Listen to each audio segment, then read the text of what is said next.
Assalamualaikum warahmatullahi wabarakatuh. Alhamdulillah wassalatu wassalamu ala Rasulillah wa ala alihi wa sahbihi wa mawalah wa la hawla wa la quwwata illa billahi wa ba'du. Alhamdulillah, di pagi menjelang siang ini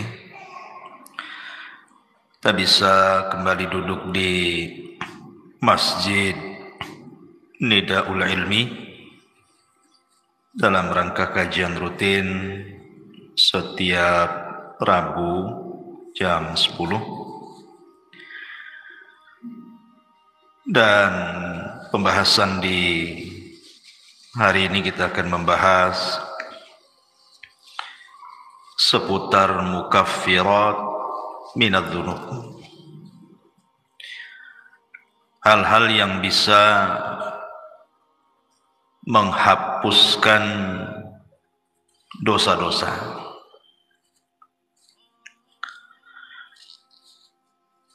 Tapi yang dimaksud di sini tentu tidak semua dosa,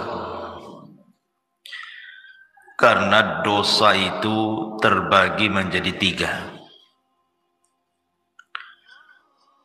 Ada dosa yang disebut dengan dosa yang paling besar yang tidak mungkin diampuni, seperti kesyirikan. Itu tidak mungkin diampuni kecuali kalau dia bertobat. Karena itu berdasarkan nas Al-Quran, innallaha la yaghfiru an yushraka bihi wa yaghfiru ma duna dzalika liman yasha. Allah tidak akan mengampuni dosa orang yang menyekutukannya, dan Allah hanya mengampuni dosa selain itu. Yang kedua, ada dosa yang berkaitan dengan manusia, dan ini yang ditangguhkan ampunannya. Walaupun seseorang sudah meminta ampun kepada Allah Subhanahu wa taala, kalau belum mendapatkan keridhaan dan keikhlasan orang yang kita sakiti, kita zalimi, kita ambil haknya, kita rampas kehormatannya, dan begitu seterusnya, maka Allah Subhanahu wa taala tidak akan mengampuninya sampai ada kerelaan orang yang dizaliminya. Dan kalau dia sampai mati dan tidak kunjung pula mendapatkan kerelaannya, maka nanti akan terjadi qisas pada hari kiamat. Kemudian yang ketiga, inilah dosa antara kita dengan Allah Subhanahu wa taala. Inilah yang kita akan bahas, adalah dosa-dosa yang berkaitan kita dengan Allah Subhanahu wa taala selain syirik, ataupun dosa yang berkaitan dengan orang lain. Banyak perkara-perkara sebenarnya yang hanya dengan melakukan amalan-amalan tertentu, maka Allah Subhanahu wa taala dengan sendirinya akan mengampuni dosa-dosa kita. Bahkan ada amalan-amalan itu yang kalau dilakukan itu, walaupun dosa kita sebanyak buih di lautan, maka Allah Subhanahu wa taala akan mengampuninya. Seperti apa contohnya? Nabi sallallahu alaihi wasallam bersabda dalam sebuah hadis,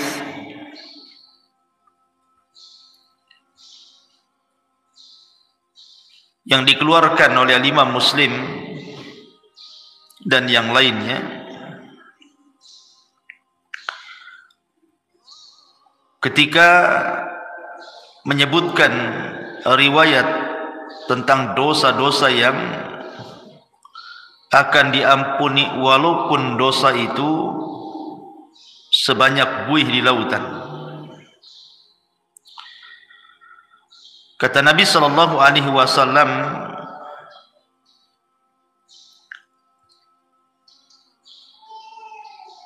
disebutkan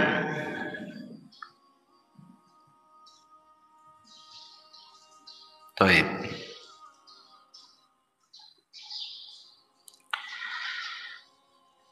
Dari Himran dia mengatakan, falamma tawaddu'a Uthman qala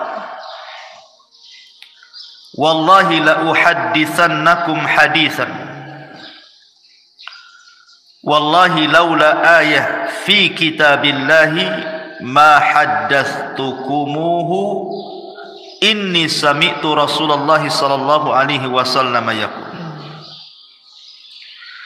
la yatawadda rajulun fayuhsinu wudu'ahu thumma yusalli salata illa ghufira lahu ma bainahu wa baina as-salati allati taliha. Qala Urwah al-ayah innal ladzina yaktumuna ma anzalna minal bayyinati wal huda ila qawlihi al-la'inun, rawahu Muslim.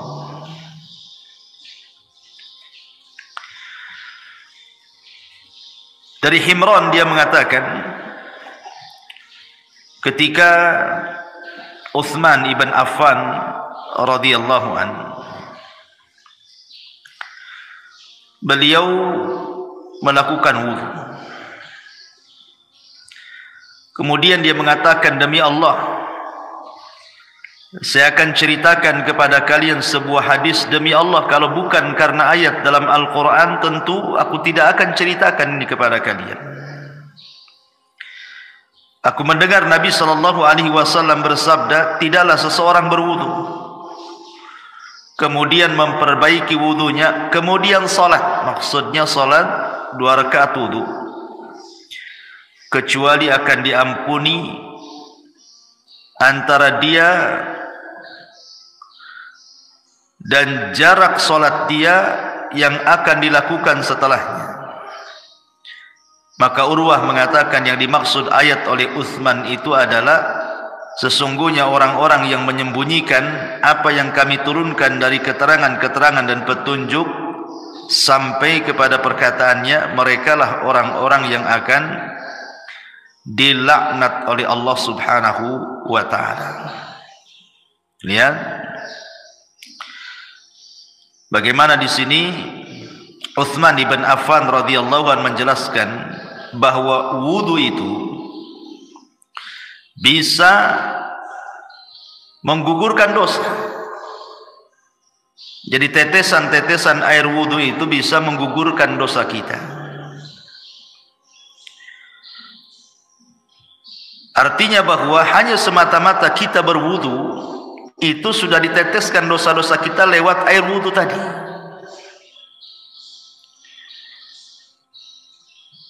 Bahkan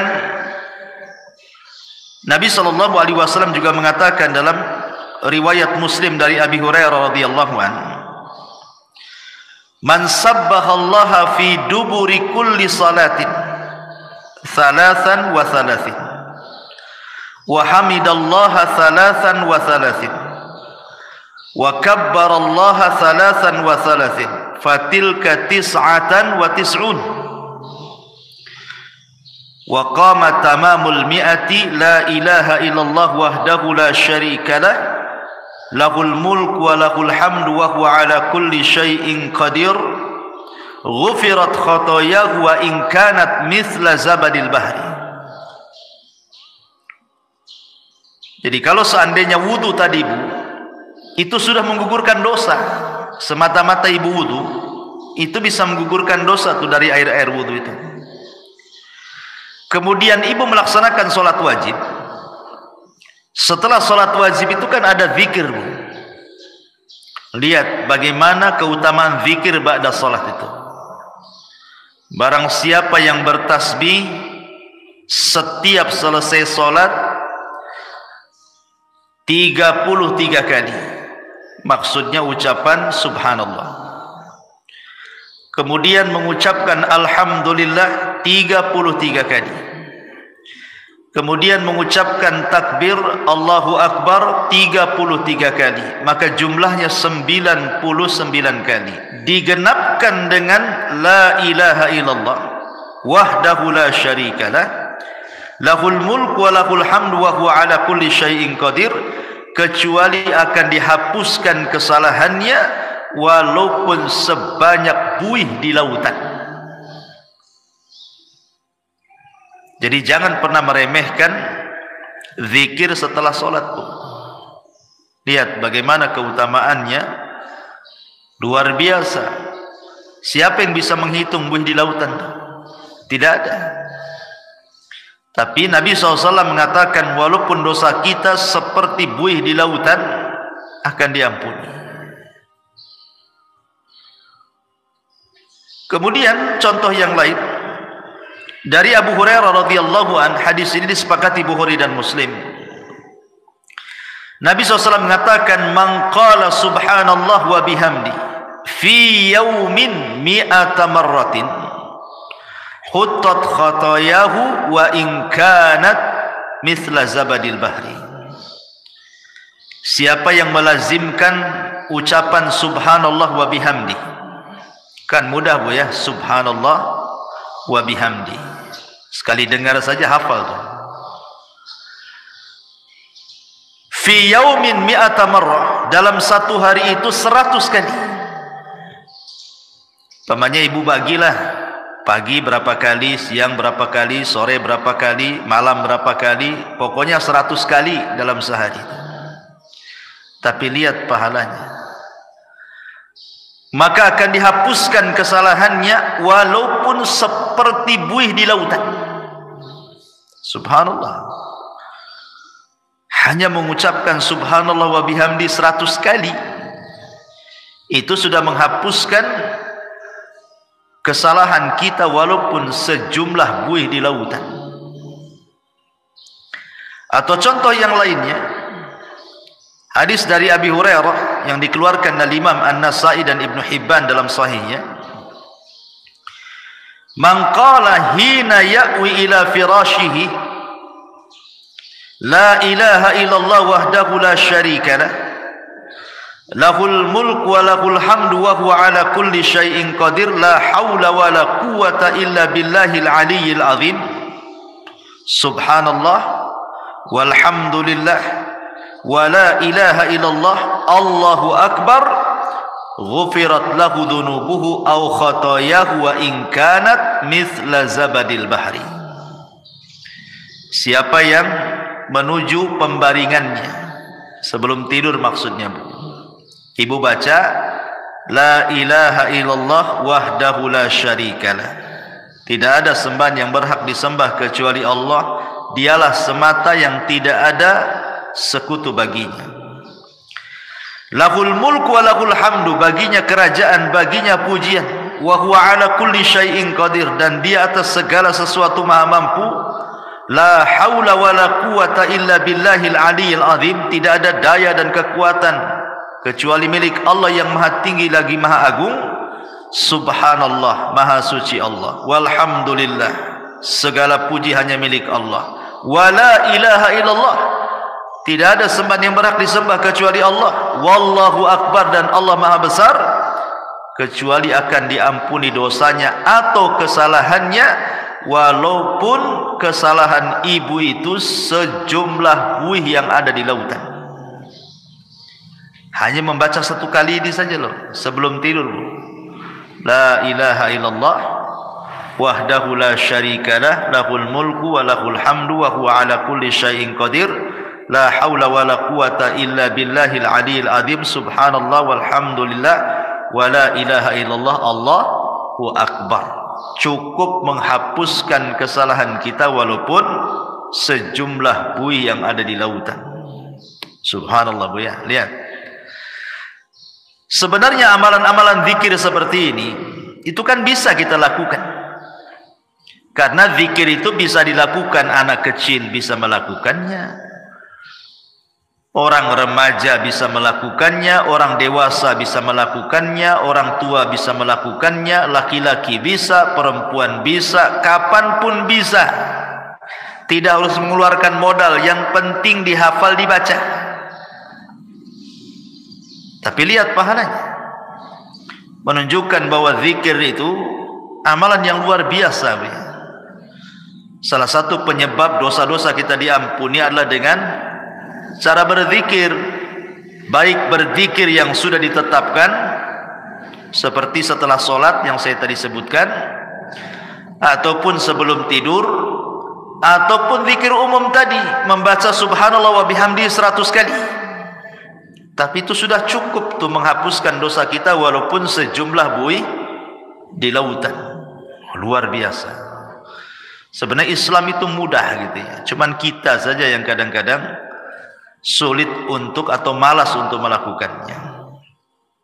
Zikir kan beda Bu dengan sholat. Harus ke masjid kalau laki-laki, harus ada gerakan walaupun ibu di rumah. Zakat harus pakai harta, haji apalagi capek-capek. Zikirnya hanya ngomong saja. Itu saja kadang-kadang malas kita berzikir. Tapi kita akan sebutkan beberapa amalan yang bisa menghapuskan banyak dosa. Yang pertama, bersolawat. Bersolawat kepada Nabi sallallahu alaihi wasallam. Dari Anas radhiyallahu an, Nabi sallallahu alaihi wasallam bersabda, "Man shalla alayya salatan wahidatan sallallahu biha 10 salawatin wa khutta anhu biha 10 sayyiatin wa rafa'ahu Allahu biha 10 darajat."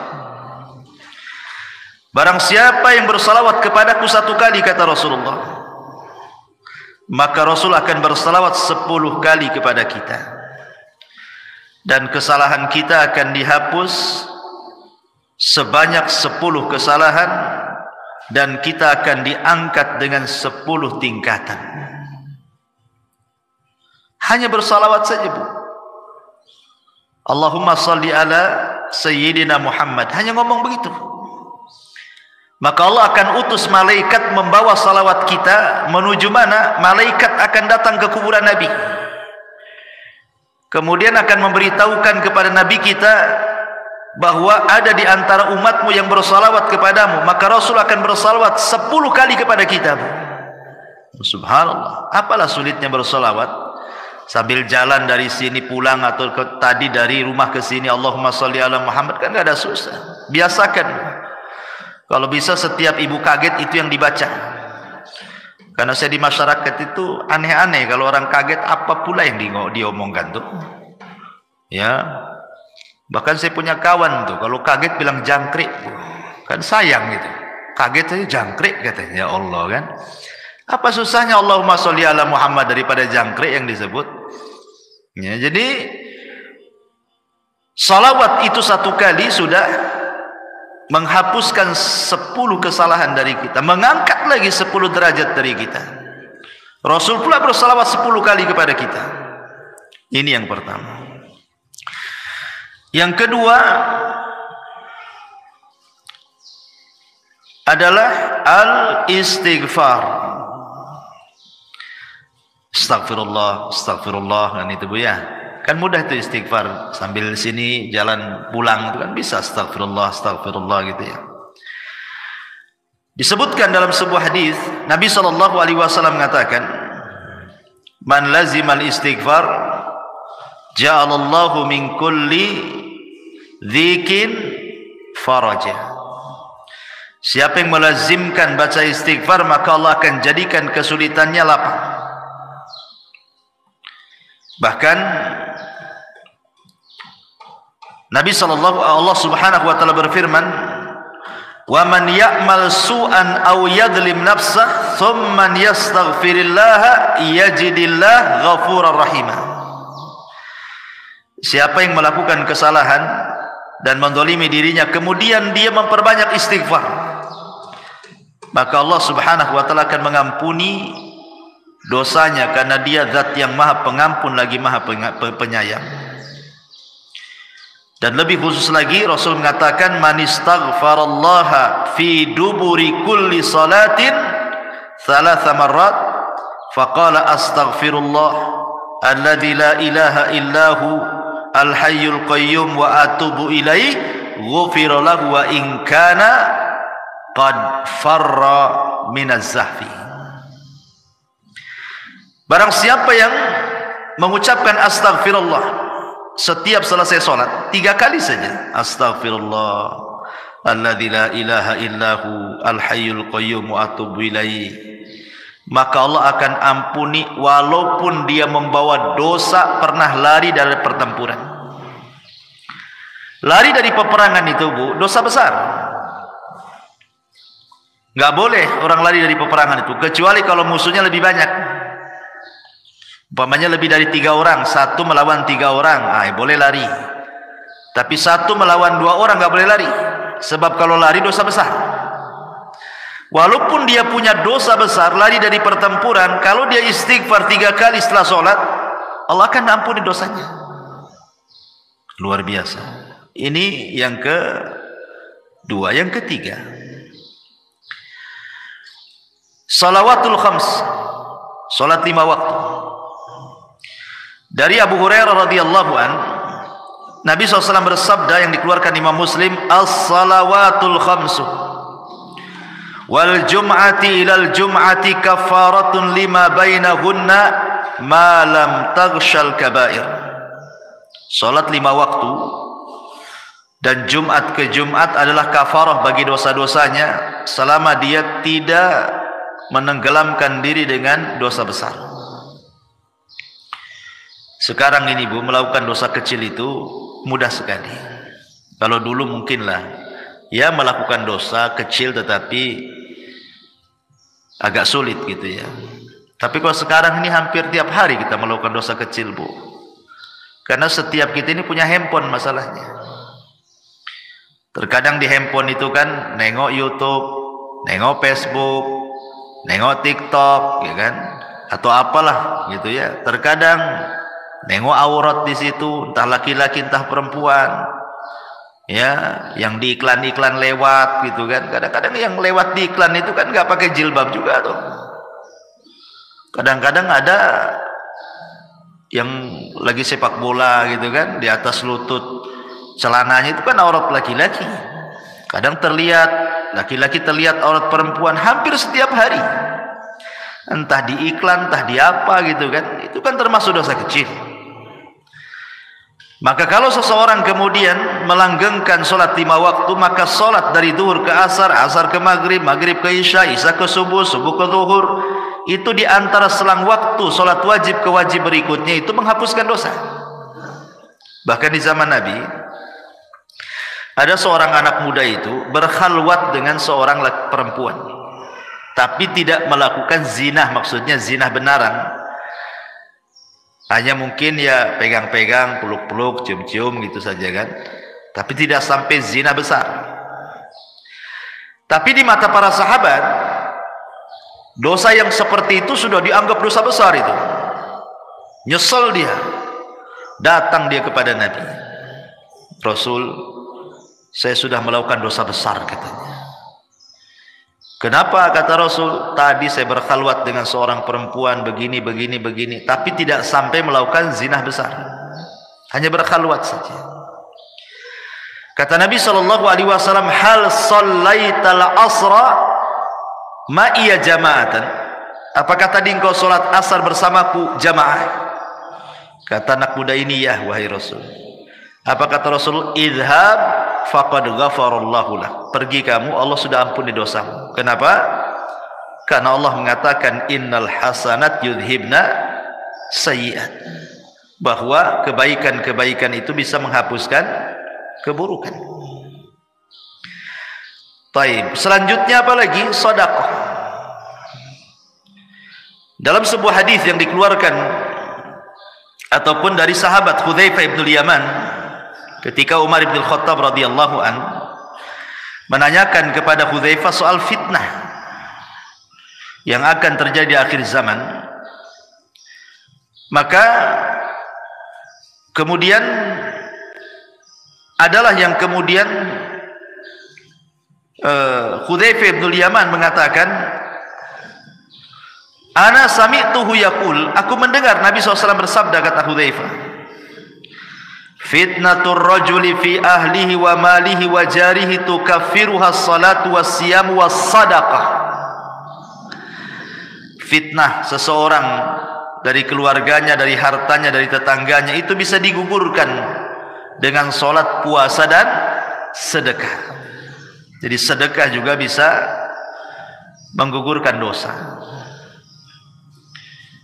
Bahkan kalau seandainya sedekah itu dilakukan secara sirriyah, tidak terang-terangan, Bu, yang tahu hanya ibu dengan Allah Subhanahu wa taala saja. Gimana caranya Ustaz sedekah sirriyah itu? Oh, gampang. Sekarang kan di handphone itu sudah banyak tuh program SMS banking itu, Bu, ya. Kirim saja lewat SMS banking. Kemudian coret namanya, kan? Gak nampak tuh. Pengirimnya dicoret. Kan tidak ada yang tahu siapa pengirimnya. Sudah gitu saja. Tinggal konfirmasi. Ya, jangan dikasih tahu konfirmasinya. Kalau udah tahu nomornya, tahu pula dia, kan? Pakai nomor lain. Ya, jadi orang tak tahu yang nerima sumbangan tuh. Makanya Nabi SAW mengatakan, sadaqatus sir tudfi'u ghadaba rabb. Bahwa sedekah yang tidak terang-terangan itu bisa menghilangkan kemurkaan Allah Subhanahu wa taala. Bahkan dalam riwayat, tudfi'ul khati'ah kama yudfi'ul ma'un nar. Bisa menghilangkan kesalahan seperti api bisa dipadamkan dengan air. Rawahu Tirmidzi. Jadi sedekah juga bisa menggugurkan dosa. Kemudian apalagi intidharus shalah. Intidharus shalah, menunggu waktu salat. Rindu rasanya ibu itu di rumah itu, kapan duhur kok lama kali ya, katanya. Nanti sudah sholat duhur, kapan asar ini kok lama kali. Habis asar, aduh, kapan nih maghrib ini kok lama kali. Ini terbalik, aduh, udah duhur lagi, katanya. Nanti asar, cepat kali waktu ini, baru tadi itu sudah asar. Ah, itu sholat jadi beban bagi dia tuh kalau ngomong kayak gitu tuh. Tapi kalau orang rindu menunggu sholat dan ingin sholat kembali, maka Nabi SAW mengatakan, isbagul wudu fil makari wa i'malul aqdam ilal masajid wa intidharus salati ba'das salah yughassilul khataya ghuslan. Sempurnakan wudumu ketika engkau susah untuk berwudu, entah airnya dingin, kayak sekarang kan lagi hujan terus nih di Batam nih, perasaan greges terus kan, Bu, ya, dingin-dingin terus. Apalagi datang subuh, nengok air kayak nengok es gitu ya. Tapi dipaksakan wudu, itu namanya menyempurnakan wudu. Gak suka nyentuh air pun tetap dia berwudu. Ataupun melangkahkan kaki ke masjid, ataupun menunggu sholat setelah sholat, maka itu bisa mencuci kesalahan-kesalahannya. Hadis ini sahih ala syarti Muslim dan dikatakan oleh Syekh Albani sebagai hadis sahih. Jadi menunggu sholat ke sholat itu bisa menggugurkan dosa. Kemudian apalagi seseorang yang terkena penyakit ataupun seseorang yang dilanda kesulitan, kesedihan, masalah gitu ya. Kemudian dia sabar. Kata Nabi SAW dari hadis Aisyah radhiyallahu anha, "Ma min musibatin tusibul muslim illa kaffarallahu biha anhu hatta syaukata yushakah." Rawahul Bukhari. Tidaklah sebuah musibah menimpa seorang muslim kecuali Allah Subhanahu wa taala akan jadikan itu kafarah bagi dia, penghapus dosa-dosanya. Sampai kepada duri yang menancap sekalipun kalau dia sabar. Umpamanya ibu ini jalan kaki, Dari sini tiba-tiba kok adalah yang nancap itu, entah tusuk sate gitu ya, atau mungkin duri tanaman. Kemudian ibu merasakan sakit, tapi ibu tidak ngeluh, ibu sabar gitu ya. Alhamdulillah, mudah-mudahan ini jadi penghapus dosa gitu ya. Itu bisa menghapuskan dosa tuh ya. Tapi jangan ditusukkan, ambil peniti, tusukkan pula kan itu. Itu sengaja ditusuk-tusukkan. Tak boleh itu menyakiti badan. Karena badan ini milik Allah. Dari ujung rambut sampai kaki itu milik Allah, tidak boleh disakiti. Kalau kita disakiti oleh diri sendiri, sengaja ambil peniti dicolokkan gitu ya ke badan kita, berdosa kita. Karena badan ini amanah Allah, milik Allah semuanya, harus dijaga. Ya. Kemudian juga mengucapkan alhamdulillah setelah makan, Bu. Ibu makan nih, makan apa saja, entah makan nasi, entah makan bakso, entah makan mie, entah makan apa sajalah ya. Yang penting setelah makan, ibu mengucapkan alhamdulillah. Man akala ta'aman thumma qala alhamdulillah. Barang siapa yang mengucapkan alhamdulillah setelah dia makan, maka ghufira lahu ma taqaddama min dzambi wa ma ta'akhkhar. Dia akan dihapuskan dosa-dosanya yang telah dan yang berlalu. Subhanallah. Hanya mengucapkan alhamdulillah saja habis makan, Bu. Itu sudah bisa menghapuskan dosa, kan luar biasa. Apalah susahnya alhamdulillah habis makan. Ya. Kemudian juga ketika sholat, Bu, ketika amin, ketika imam mengatakan ghairil maghdubi alaihim waladdallin, amin, ya gitu ya. Ketika imam mengatakan amin, nah, kita juga ikut tuh amin. Artinya aminnya imam dengan aminnya makmum itu harus sama. Jangan imam dulu baru makmum, tidak. Dengar imam waladzalin saja, langsung ibu amin. Jadi aminnya ibu dengan aminnya imam itu sama. Maka kata Nabi SAW, idza ammanal imam fa'aminu fa innahu man wafaqa ta'minahu ta'minal malaikati ghufira lahu ma taqaddama min dzambi. Ya. Apabila imam mengucapkan amin, maka aminlah. Maka barang siapa yang cocok antara aminnya ia dengan aminnya makmum, setara gitu ya, sama-sama, kemudian bertepatan pula dengan aminnya malaikat, maka akan diampuni dosa-dosanya. Coba ngucapin amin saja loh, diampuni dosanya, luar biasa ya. Tapi yang benar, jangan kayak anak-anak amin kayak gitu ya. Jadi harus ada wazannya amin itu. Amin itu dibaca dua wazan, Bu. Bisa menggunakan wazan fa'ilun ya, atau fa'ilun. Dibaca amin atau amin. Nah, dua bacaan, Bu. Amin itu dua bacaan. Ala wazni fa'ilun atau fa'ilun gitu ya.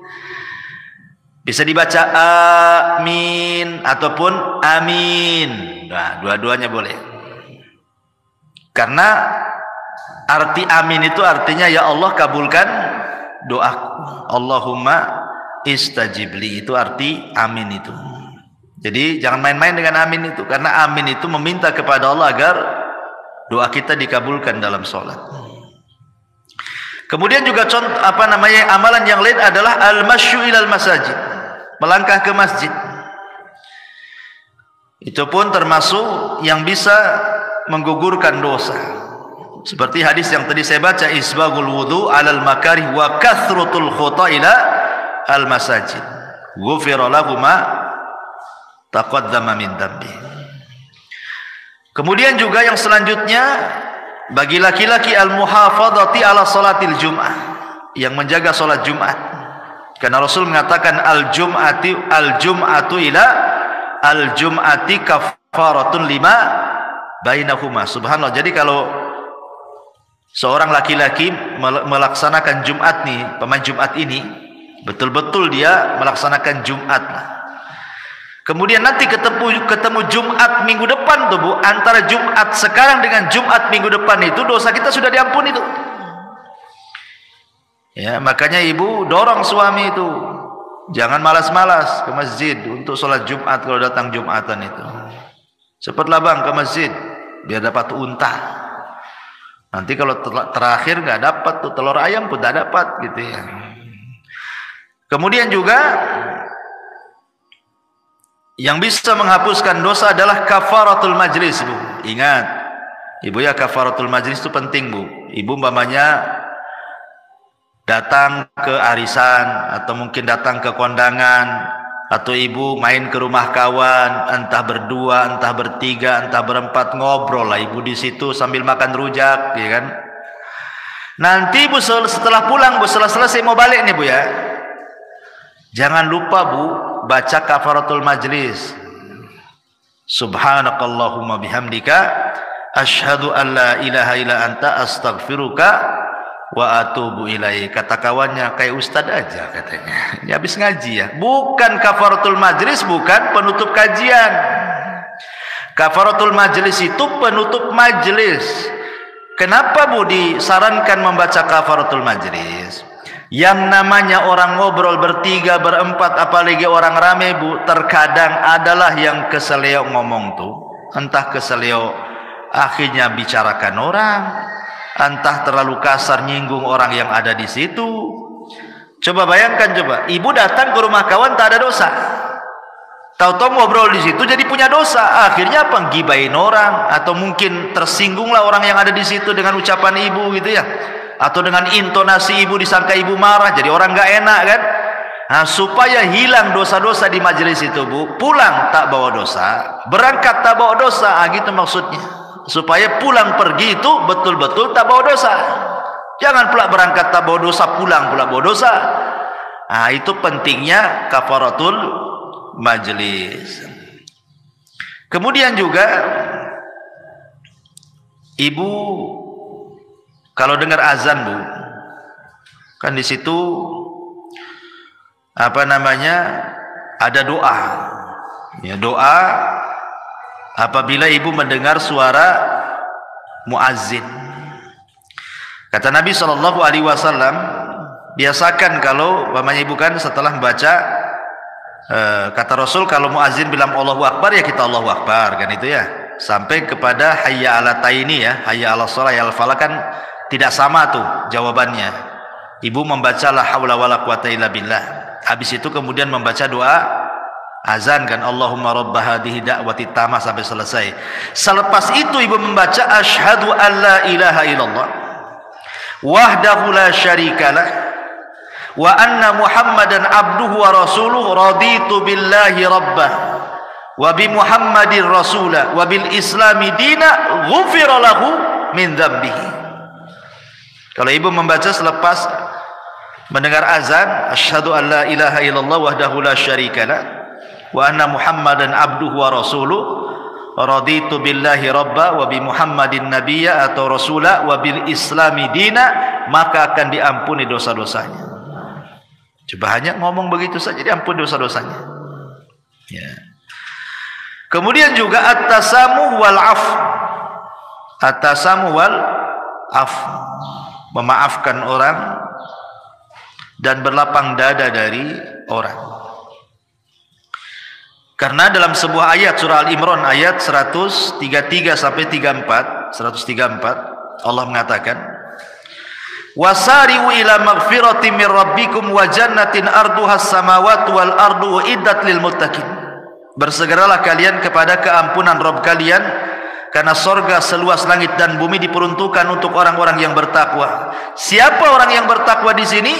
Alladzina yunfiquna fis sarra'i wadh dharra wal kadhiminal ghaid wal 'afina 'anil nas wallahu yuhibbul muhsinin. Orang yang bertakwa yang disediakan sorga seluas langit dan bumi itu, yang akan mendapatkan ampunan itu adalah orang-orang yang berinfak baik dalam kondisi senang ataupun susah, dan orang-orang yang menahan emosi dan mudah memaafkan manusia. Tahan emosi, kalau lagi marah tahan. Itu bisa menghapuskan dosa, Bu. Jadi kalau ada orang yang nyakiti ibu, tiba-tiba ibu dimarahi orang, digibai orang, ya ibu manusiawi kan, pasti mau marah kan itu. Tapi ibu tahan-tahan marahnya. Ketika ibu menahan marah itulah dosa ibu diampuni itu. Apalagi sampai memaafkan. Kasih uzur. Ah, sudahlah. Saya maafkan, memang dia gitu sih. Biasalah dia gitu. Ah, dimudahkan gitu ya, disederhanakan masalah, jangan dibesar-besarkan. Nanti jadi tengkar. Nah, itu saja bisa menghapuskan dosa. Kemudian yang lain juga bacaan tahlil, Bu. Bacaan la ilaha illallah. Kata Nabi SAW, man qala la ilaha illallah wahdahu la syarika lahul mulku wa lahul hamdu wa huwa ala kulli syai'in qadir fi yaumin mi'ata marrah. Barang siapa yang mengucapkan la ilaha illallah wahdahu la syarika lahul mulku wa lahul hamdu wa huwa ala kulli syai'in qadir, dalam satu hari itu 100 kali, Bu. Apa kata Rasul? Kanat adlu asyri riqabin wa kutibat lahu mi'atu hasanatin wa muhiyat anhu mi'atu sayyiatin. Maka sebanding dengan memerdekakan 10 budak, akan dicatat 100 kebaikan, akan dihapus 100 kesalahan. Masya Allah ya. Ibu merdekakan budak dari mana duitnya, Bu? Cukup membaca ini saja 100 kali sama dengan ibu merdekakan budak 10 budak. Cukup tidak dicatat lagi 100 kebaikan, cukup tidak dicatat lagi, dihapus lagi 100 kesalahan. Hanya ngomong begini, Bu ya. 100 kali. Ibarat kita infak gitu ya untuk memerdekakan. Harga budak tuh tak tahu sekarang berapa tuh. Ya. Tapi cukup membaca ini 100 kali saja sudah sama dengan memerdekakan 10 budak. 100 kesalahan dihapus, 100 kebaikan dicatat. Subhanallah. Termasuk juga, Bu, salatu rakaataini, salat 2 rakaat apabila ibu melakukan dosa. Ibu habis gibah nih di tetangga nih. Lama pula gibahnya setengah hari. Baru balik, aduh mak, tadi saya sudah gibai orang nih. Nantilah, langsung ibu telepon sama yang digibai itu. Saya minta maaf loh, tadi saya yang gibai anti loh. Minta maaf ya. Habis itu ngomong sama kawan-kawan yang satu majelis tuh. Saya nggak ikut-ikut loh katanya. Nah, ibu langsung sholat 2 rakaat tuh, sholat tobat namanya ya. Maka kata Nabi SAW, ma min abdin aznaba dzamban fayuhsinu tuhur thumma yaqumu fayusalli rak'ataini thumma yastaghfirullah illa ghufirallah. Tidaklah seorang hamba melakukan dosa kemudian dia memperbaiki wudu, kemudian dia salat 2 rakaat salat tobat, bertobat kepada Allah, kecuali Allah akan ampuni itu dosa-dosanya. Ya. Kemudian juga yang bisa menghapuskan dosa adalah ittiba'us sayyi'ah al-hasanah, ikuti yang buruk dengan yang baik. Jadi kalau seandainya satu hari ini kita melakukan keburukan, maka buatlah satu hari ini juga melakukan kebaikan. Boleh jadi mungkin satu hari ini ibu tidak sadar marahi orang. Orang yang dimarahinya mungkin ya kita tidak tahu apakah dia menerima atau tidak gitu kan. Tapi mungkin ibu melakukan hal yang sama. Nah, buatlah kebaikan di situ juga. Kalau tadi marah-marah, sekarang ngomong yang baik-baik, yang santun-santun sama orang gitu ya. Jadi imbangi itu keburukan dengan kebaikan. Sebagaimana yang sering saya katakan, kalau ibu melakukan dosa yang tidak terang-terangan dalam satu hari ini 2 kali, maka lakukan juga amalan yang baik yang tidak terang-terangan 2 kali juga, supaya bisa menghapus kesalahan tadi. Karena Rasul yang mengatakan wa atbi'is sayyi'atal hasanata tamhuha, ikutilah yang buruk dengan yang baik. Yang baik itu pasti mengalahkan yang buruk. Innal hasanat yudhibnas sayyi'at, karena kebaikan itu bisa menghilangkan keburukan. Termasuk juga orang-orang yang mati syahid, orang-orang yang terlibat dalam perang gitu ya. Karena Rasul yang mengatakan Allah akan mengampuni dosa orang yang mati syahid apapun dosanya kecuali utang. Kecuali kalau dia punya utang lain, kata Rasul. Termasuk juga at-taubatus shadiqah, bertobat betul-betul sebelum matahari terbit dari barat ataupun sebelum nyawa di kerongkongan. Nah, itu bisa menghapuskan dosa. Termasuk juga puasa. Pertama puasa Asyura, puasa di bulan Muharram, tanggal 10 bulan Muharram. Kata Rasul, yukaffiru sanatal madiyah, menghapuskan dosa 1 tahun ke belakang, rawahu Muslim. Ataupun puasa Arafah tanggal 9 bulan Dzulhijjah umpamanya ya. Rasul mengatakan yukaffiru sayyi'atal madiyatal baqiyah. Kalau puasa tanggal 9 Dzulhijjah ini lebih hebat lagi pahalanya, dihapuskan kesalahannya setahun ke belakang dan setahun ke depan, luar biasa. Ataupun puasa bulan Ramadan.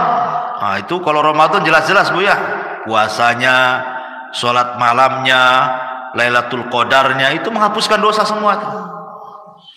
Kata Nabi SAW, man shoma Ramadanan, wa fi riwayatin man qama Ramadanan, wa fi riwayatin man qama Lailatul Qadrin imanan wa ihtisaban ghufira lahu ma taqaddama min dambi. Barang siapa yang puasa di bulan Ramadan, dalam riwayat barang siapa yang salat malam di bulan Ramadan, dalam riwayat yang lain barang siapa yang mendirikan Lailatul Qadar penuh iman dan mengharap pahala, maka Allah akan ampuni dosa-dosanya. Nah, ini juga perkara-perkara yang bisa menghapuskan dosa, termasuk haji dan umroh kalau ibu punya uang.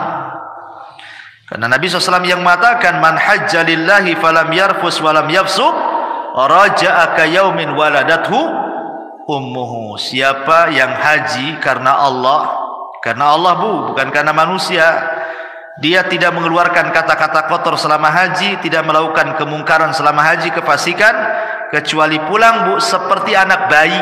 Anak bayi kan gak punya dosa Bu. Nah, itulah keutamaan orang haji, pulang saja gak punya dosa dia. Begitu juga umroh, al-umratu ilal umrati kafaratun lima bainahuma. Umroh satu ke umroh berikutnya itu setahun, namanya umroh nih, tahun ini umroh, tahun depan umroh lagi, setahun itu dihapuskan dosa-dosanya dari umroh ke umroh. Subhanallah ya. Maka ini kesempatan bagi orang-orang kaya nih, kalau memang punya uang berangkat ya. Karena ini salah satu yang bisa menggugurkan dosa. Tentu yang paling besar dari semuanya, dari semua yang saya jelaskan dari awal sampai akhir tadi, yang paling besar yang bisa menghapuskan dosa adalah at-tauhid ya. Tidak menyekutukan Allah, tidak menyekutukan Allah, dan beriman kepada dan beramal saleh. Tauhid, tauhid penting. Kemudian juga amal saleh secara umum, apapun amal solehnya, sebagaimana Allah mengatakan dalam surah Al-Ankabut ayat 7, walladzina amanu wa amilus solihat lanukaffiranna anhum sayyiatihim. Orang-orang yang beriman dan beramal soleh, sungguh kami akan menggugurkan kesalahan-kesalahan mereka, termasuk berusaha menjauhi dosa-dosa besar. Dalam surah An-Nisa 31 Allah mengatakan, in tajtanibu kabaira ma tunhauna anhu nukaffiru ankum sayyiatikum. Jika kalian menjauhi dosa-dosa besar, syirik, zina, minum khamar dan begitu seterusnya, apa yang telah dilarang, maka kami akan gugurkan dari kalian kesalahan kalian. Termasuk juga berusaha menjadi orang yang takwa, menjalankan perintah, menjauhi larangan gitu ya. Karena Allah mengatakan, wa man yattaqillaha yukaffir anhu sayyiatihi. Barang siapa yang bertakwa kepada Allah, maka Allah akan hapuskan dosa-dosanya. Dan juga penting taubah as-sadiqah, betul-betul bertobat dengan tobat yang jujur. Tapi kalau seandainya ini berkaitan dengan dosa besar, maka ada tambahan, bukan hanya sekedar amalan-amalan yang saya tadi sebutkan. Kalau berkaitan dengan dosa besar, ada lagi tambahan. Pertama, ikhlas, niat ingin bertobat. Yang kedua, al-iqla', betul-betul melepas dosa dan meninggalkan. Yang ketiga, an-nadam, menyesal, kenapa saya melakukan dosa. Yang keempat, aqdul azmi, betul-betul berjanji tidak mungkin kembali ke dosa itu. Kemudian yang kelima, ikuti dosa yang sudah dilakukan dengan kebaikan supaya dosanya bisa terhapuskan. Dan kalau itu berkaitan dengan hak adami, hak-hak manusia, maka kembalikan. Pernah ngambil, balikin apa yang sudah diambil.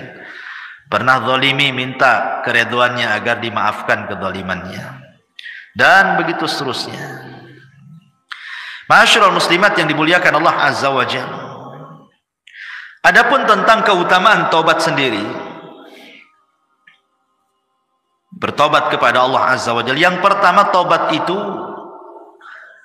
menjadi penyebab Allah itu suka dengan kita. Makanya ada doa, Allahumma ij'alni minat tawwabin waj'alni minal mutatahhirin. Setiap kita habis wudu itu kan, ya Allah jadikan aku termasuk orang-orang yang bertobat dan termasuk orang-orang yang bersuci. Setiap wudu kita meminta kepada Allah seperti itu kan. Kenapa? Karena Allah mengatakan innallaha yuhibbu tawwabin wa yuhibbul mutatahhirin. Karena Allah suka dengan orang-orang yang tobat dan suka dengan orang-orang yang bersuci. Ya. Yang kedua, bahwa tobat itu menyebabkan Allah mengampuni kesalahan kita dan menerima amalan kita. Dengan tobat itu Allah akan memaafkan kesalahan kita dan menerima amalan kita. Yang ketiga, dengan tobat itu kita diselamatkan dari neraka dan dimasukkan ke dalam surga, dan itulah keberuntungan yang sebenarnya. Faman zuhziha 'anil nar wa udkhilal jannah faqad faz. Siapa yang dikeluarkan dari neraka dan dimasukkan ke dalam surga, itulah keberuntungan yang sesungguhnya. Termasuk penyebab seseorang mendapatkan rahmatnya. Orang yang suka tobat itu, maka akan datang rahmat Allah. Karena Allah mengatakan, Allah itu lebih senang dengan tobatnya seorang hamba dibandingkan seseorang yang safar ke padang pasir bawa unta dan semua perbekalannya di atas unta. Ketika dia tidur, minggat pula lah unta itu karena nggak diikat. Akhirnya orang ini temenung, matilah aku di padang pasir ini, tak ada minum, tak ada makan, tak ada unta katanya kan. Akhirnya dia cari sana sini nggak ketemu, sudah pasrah dia mau mati di padang pasir. Akhirnya dia pun tertidur. Ketika terbangun, untanya pula depan mukanya. Apa nggak senang, Bu? Tapi Rasul mengatakan Allah lebih senang kepada hamba yang bertobat dibandingkan orang ini yang mendapatkan unta dan perbekalannya. Kenapa? Karena Allah itu akan mencurahkan rahmatnya kepada orang yang bertobat. Termasuk tobat juga adalah sebab mendapatkan pahala besar. Dan termasuk tobat juga adalah mendapatkan banyak kebaikan setelah keburukan yang dilakukannya. Baik, ma'asyiral muslimat yang dimuliakan Allah Subhanahu wa taala, intinya bahwa seorang hamba itu tidak boleh bosan untuk mencari rahmat Allah Subhanahu wa taala. Karena walaupun malaikat, Bu, malaikat itu hamba yang tidak pernah bermaksiat kan, Bu. Tapi Adam itu adalah makhluk yang bermaksiat. Tetapi Allah Subhanahu wa taala muliakan Adam dibandingkan malaikat kan, Bu.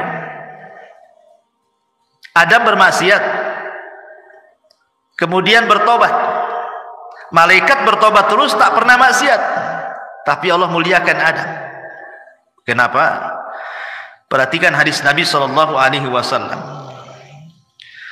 Kata Nabi sallallahu alaihi wasallam, "Walladzi nafsi biyadi, law lam tudhnibu la dhahaballahu bikum wa la jaa biqaumin yudhnibun fayastaghfirunallaha fayaghfiru lahum.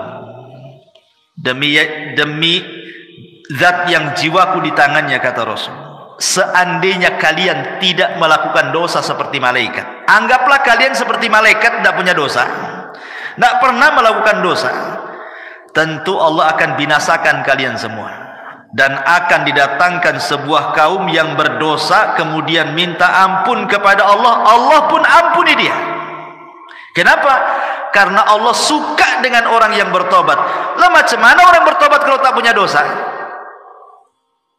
Kan bertobat tuh karena punya dosa, kemudian dia bertobat. Allah suka tuh dengan orang yang bertobat. Tapi jangan disengaja buat dosa, nanti tak sempat pula bertobat. Ya. Jadi maksudnya di sini adalah lihat bagaimana keutamaan orang yang bertobat, kan? Karena memang Allah Subhanahu wa ta'ala sudah memang melekatkan kepada anak Adam itu pasti berbuat dosa. Kullu bani Adam khatta'un wa khairul khatta'ina tawwabun, kan itu. Setiap anak Adam itu pasti dosa. Pasti melakukan dosa. Kalau ada ibu yang mengatakan saya tidak pernah berbuat dosa, kadzabti, dusta ibu ini. Dustakan orang yang mengatakan saya tidak pernah berbuat dosa. Karena dosa itu macam-macam. Tetapi sebaik-baik orang yang melakukan dosa, tobat. Ya, bertobat kepada Allah Subhanahu wa ta'ala. Ma'asyiral muslimat yang dimuliakan Allah Azza wa Jalla, yang jelas bahwa ingat, sebesar apapun dosa kita, walaupun sampai membumbung ke langit sekalipun, sampai ke awan lah dosa kita itu saking banyaknya. Kalau kita datang betul-betul menghadap Allah ingin bertobat, apa dalam hadis qudsi itu? Allah katakan, ya ibadi lau dhunubuka ananas sama thumma astaghfartani ghafartu laka ala ma kana minka wala ubali. Hei anak Adam, sekalipun dosamu melambung sampai ke langit, kata Allah, tapi kau datang kepadaku dengan ikhlas ingin bertobat, ku ampuni, aku enggak peduli, kata Allah. Lihat bagaimana luasnya rahmat Allah Subhanahu wa ta'ala. Sampai Amr bin As ini kan Bu, seorang sahabat. Dia baru masuk Islam setelah 20 tahun. Dia sama dengan Khalid bin Walid tuh, 20 tahun baru masuk Islam. Setelah lewat Islam 20 tahun baru masuk Islam tuh. Khalid bin Walid, Amr bin As, dan ada satu kawannya itu, 3 orang. Khalid bin Walid langsung masuk Islam, berbaiat kepada Rasul.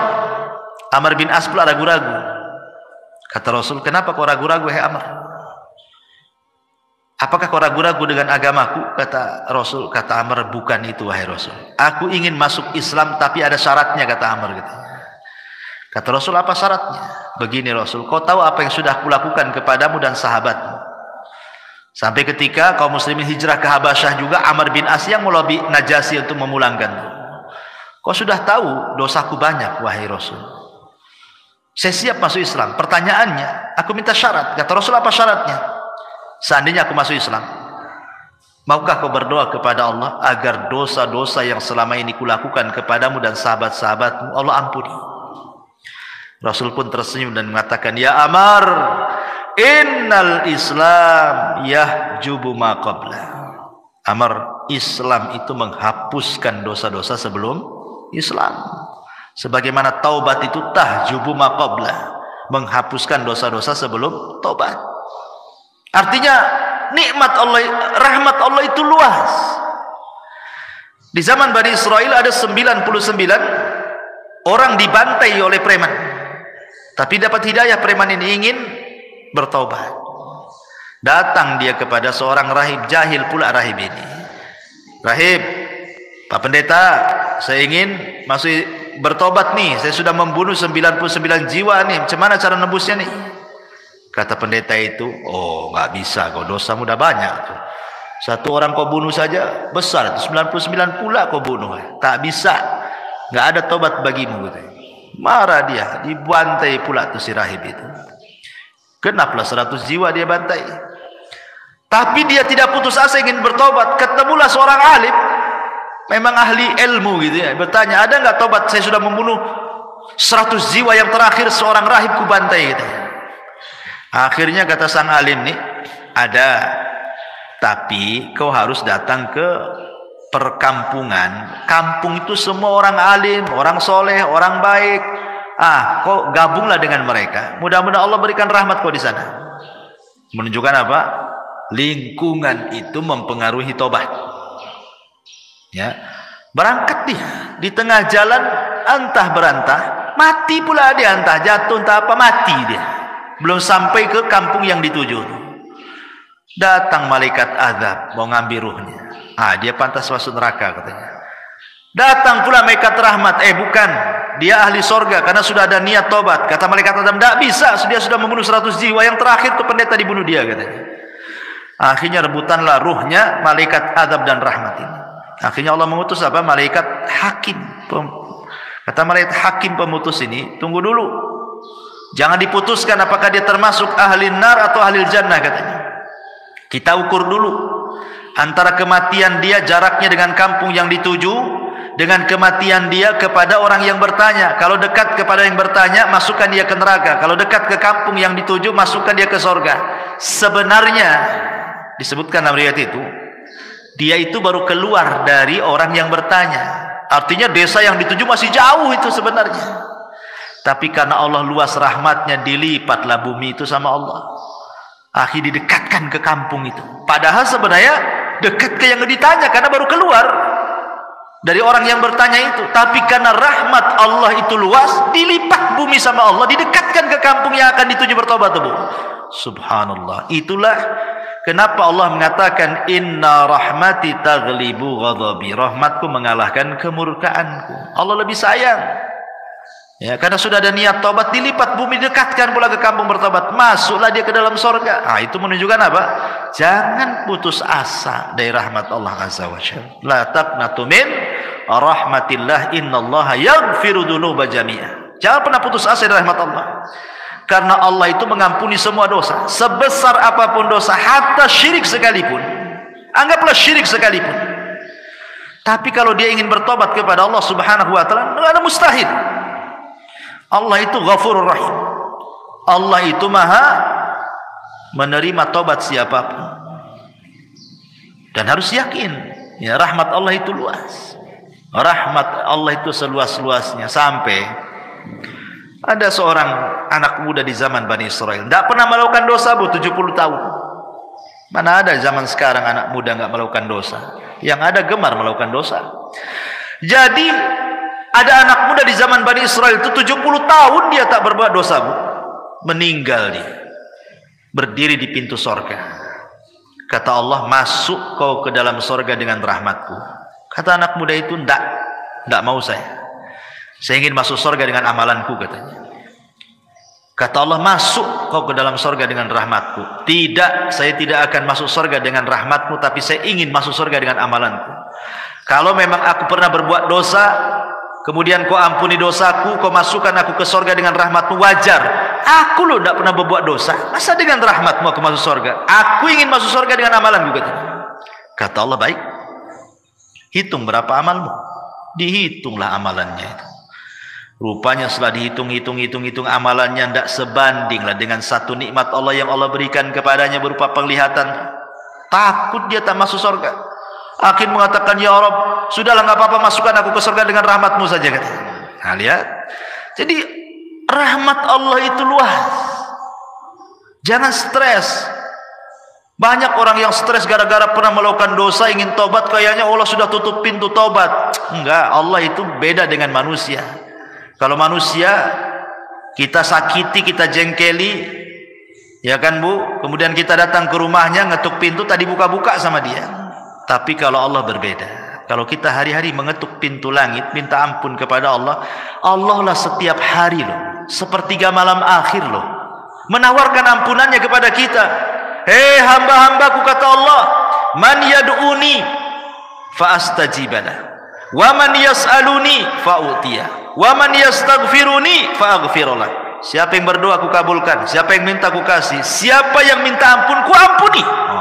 Tiap malam, tiap sepertiga malam Allah mengatakan seperti itu. Ada kesempatan setiap hari.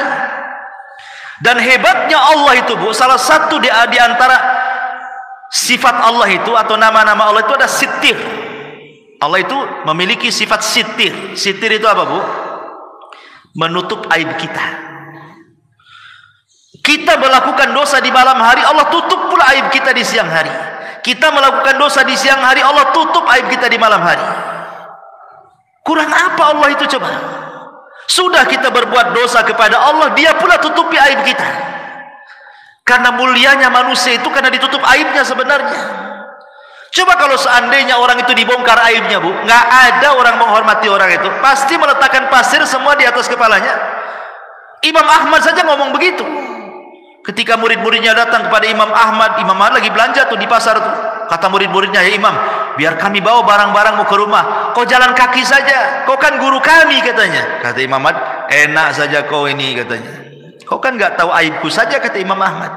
Kalau kau tahu aibku, Allah bongkar aibku, pasti kau letakkan pasir di atas kepalaku. Aku dihormati itu karena Allah tutup aibku katanya.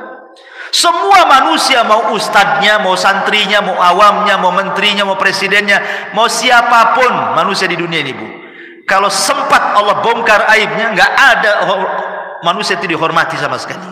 Jangankan itu, gara-gara ngomong satu kali kepeleset, Bu, yang tadinya ditokohkan, dibanggakan, dipuji, ngomong pula di YouTube salah, kepeleset, menghina menghina ini, dia dibully sama netizen, habislah dia, Bu.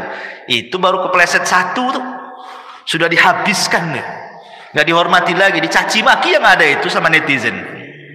Gimana kalau satu umur dia betul-betul ditampakkan aibnya? Ya Allah ya Rabb, tidak ada manusia yang mulia di hadapan manusia. Bersyukur kita punya Allah itu maha sitir. Ya, sudah kita berbuat dosa, Allah tutup pula. Alhamdulillah. Dan habis itu Allah kasih pula peluang kita bertobat. Enak, Bu. Kalau ibu buat salah sama saya, Bu, ibu minta maaf, paling jawaban saya, nantilah tengoklah. Kalau pantas dimaafkan, saya maafkan. Kalau tak pantas, ya tak saya maafkan. Nah itu kalau kita tuh. Kalau tidak, sudah kita berbuat salah sama Allah, Allah tutup aib kita, Allah kasih pula peluang tobat. Masya Allah. Allah itu Rahim, Rahman, Ghafur, ya, Latif. Luar biasa nama-nama Allah subhanahu wa ta'ala. Wallahu a'lam bishawab. Ini saja yang bisa sampaikan, Bu. Subhanakallahumma bihamdika asyhadu an la ilaha illa anta astaghfiruka wa atubu ilaik. Wallahu ta'ala alam. Assalamualaikum warahmatullahi wabarakatuh.